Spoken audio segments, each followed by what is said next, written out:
All but 34 psalms have a heading. The Septuagint adds titles to the psalms that lack title in the Masoretic text, with the exception of Psalm 1 and 2. Usually when the Septuagint adds a heading, it normally adds a heading to associate David with the psalm in some way. Gerhard von Rad said that the superscriptions, these first verses, these headings of psalms, have no authoritative value whatsoever. They all come later, and so there's no way to ascribe any kind of value to them whatsoever.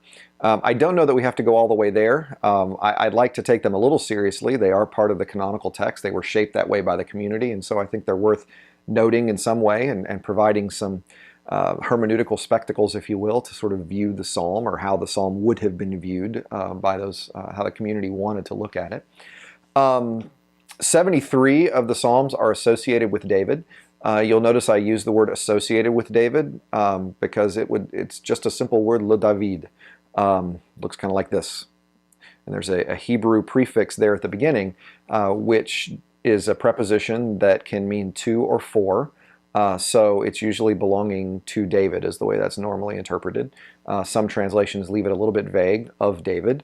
But by, or belonging to, or of, or about are all legitimate senses of the translation there. And then that, first of all, is the first question, is this a claim for authorship? Second question is David actually David, or is David a descendant of David? Is David the house of David?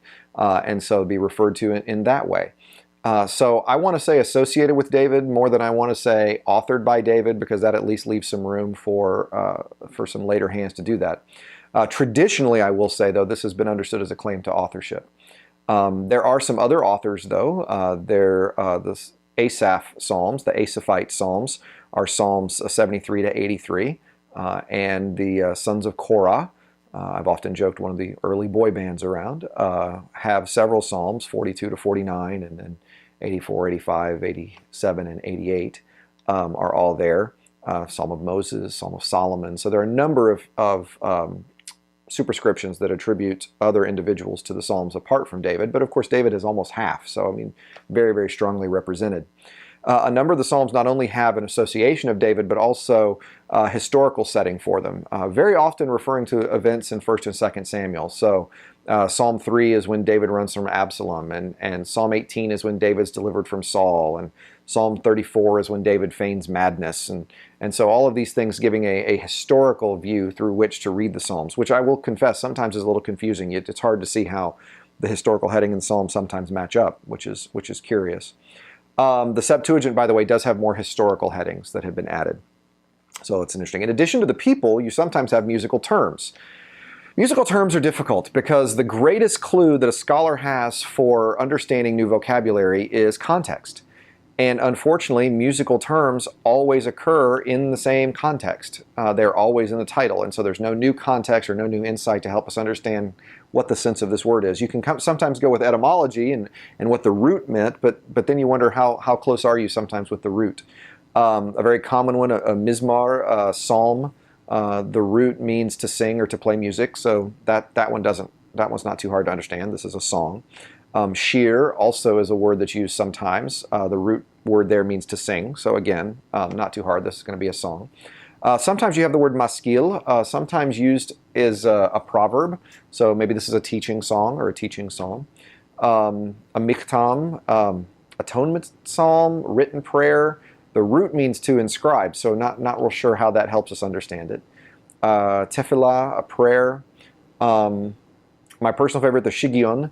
Shigion is a type of psalm both Habakkuk writes at the end of his book and also occurs in the Psalter as well. Not a clue what a shigion is. The root means wild or reeling or wailing or lamentation. So maybe this is one of those crazy wild reeling songs the kids are listening to. I really don't know. Occasionally we'll have other instruction like hymn tunes, what song you're supposed to sing it to. I think that's helpful. It's a helpful reminder that this used to be poetry. This used to be song, not just poetry. I've often heard it said that songs without their music is poetry with a limp. And so in some ways we have some poetry with a limp here in the Psalter. It's nice to have these musical terms to remind us, hey, there was music involved here. One of them, lemnatseach, is usually translated for the music director. although the Septuagint translated it for the end. So they were closer to the text. Are they more right? Are we more right? I don't know. Perhaps the most popular, the most well-known musical term is Selah. It does occur 71 times in 39 different psalms. Hard to know what this word means. Two possible roots. One means to lift up, one means to bow down. So are you lifting up your eyes? Are you lifting up your hands? Are you lifting up your voices? Are you bowing down? Are you praying? Some suggest it might signal some sort of musical interlude where one bows down in prayer or lifts his hands up or voices in prayer. Drum solo? No, probably not the drum solo. Some have suggested it means a recitative where you would have some sort of pause and another prayer is said or another passage is recited.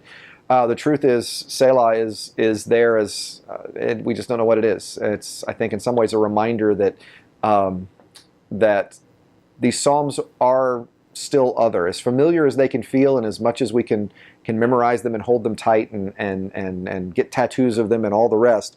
There is a sense in which they are still other. They were written down by a culture a long way from us that sometimes we have trouble translating, and I think sometimes a helpful reminder on that. But that's just a brief introduction to some of the psalm headings.